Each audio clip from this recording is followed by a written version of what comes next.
अब बात भारत की अंतर्राष्ट्रीय कूटनीति की। भारत और यूरोपीय संघ के बीच मुक्त व्यापार समझौता यानी एफटीए की बातचीत अब अपने अंतिम दौर में है। समझौते को आगे बढ़ाने के लिए वाणिज्य एवं उद्योग मंत्री पीयूष गोयल ब्रसेल्स पहुंचे और यहां ये दौरा काफी महत्वपूर्ण है। भारत ईयू व्यापारिक रिश्तों में नई रफ्तार लाने और रणनीतिक साझेदारी को मजबूत करने की दिशा में बेहद महत्वपूर्ण माना जा रहा है। भारत और यूरोपीय संघ के बीच फ्री ट्रेड एग्रीमेंट पर बातचीत कई सालों से आगे चल रही है और इस दिशा में पीयूष गोयल का यह दौरा काफी महत्वपूर्ण माना जा रहा है। अब इसका जो ये है आखिरी चरण है और इसी बातचीत को गति देने के लिए वाणिज्य एवं उद्योग मंत्री पीयूष गोयल आजकल 28 अक्टूबर तक ब्रसेल्स के दौरे पर हैं। अब यह दौरा कितना महत्वपूर्ण है यह भी आपको जानना होगा।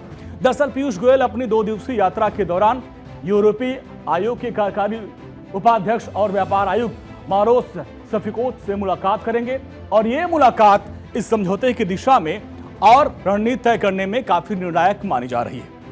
दरअसल पीयूष गोयल का यह दौरा उस समय हो रहा है जब समझौते की डेडलाइन बेहद ही नजदीक है और इसलिए यह दौरा काफी महत्वपूर्ण माना जा रहा है और राजनीतिक ऊर्जा कूटनीतिक रफ्तार लाने के लिए इसको माना जा रहा है कि यह काफी महत्वपूर्ण हो जाएगा। भारत की प्राथमिकता है कि निवेश, व्यापार, रोजगार और तीनों का एक साथ जो है मिलकर आगे बढ़े। अगर सब कुछ तय समय पर हुआ तो भारत को यूरोप के विशाल बाजार तक नई पहुंच मिल जाएगी और भारत का मेक इन इंडिया अभियान यूरोप में एक नई पहचान बना सकता है। भारत ईयू मुक्त व्यापार समझौता केवल आर्थिक सहयोग का करार नहीं है बल्कि रणनीतिक साझेदारी का भी प्रतीक है। अगर यह डील होती है तो भारत की मेक इन इंडिया नीति यूरोपीय बाजारों में उसको नई उड़ान मिल सकती है।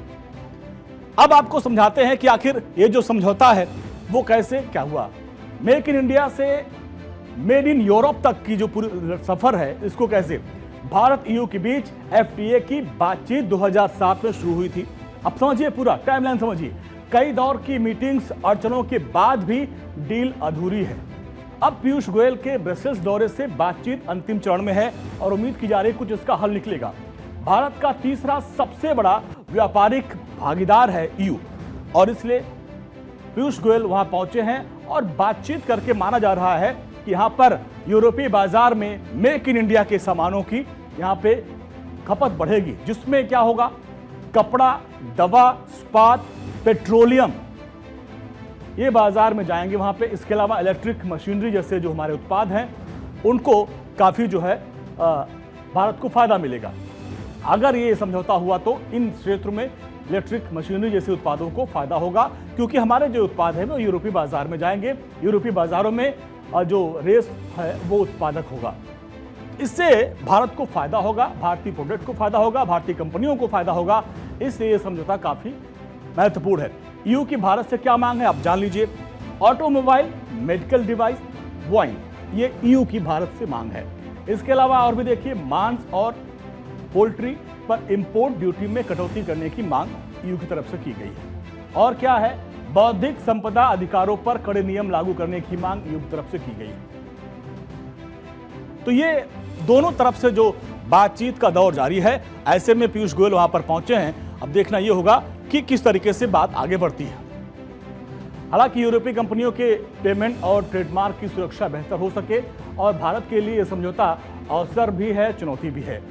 एक ओर यूरोप के 27 देशों का विशाल बाजार है और दूसरी ओर अपने उद्योगों की विदेशी प्रतिस्पर्धा से बचाने की जिम्मेदारी भी है। भारत इस समय दुनिया की सबसे तेजी से बढ़ती हुई अर्थव्यवस्था है। अमेरिका, यूएई, ऑस्ट्रेलिया और अब यूरोपीय संघ के साथ एफटीए की पहल भारत की वैश्विक आर्थिक नीति को नई ऊंचाइयों पर ले जा रही है।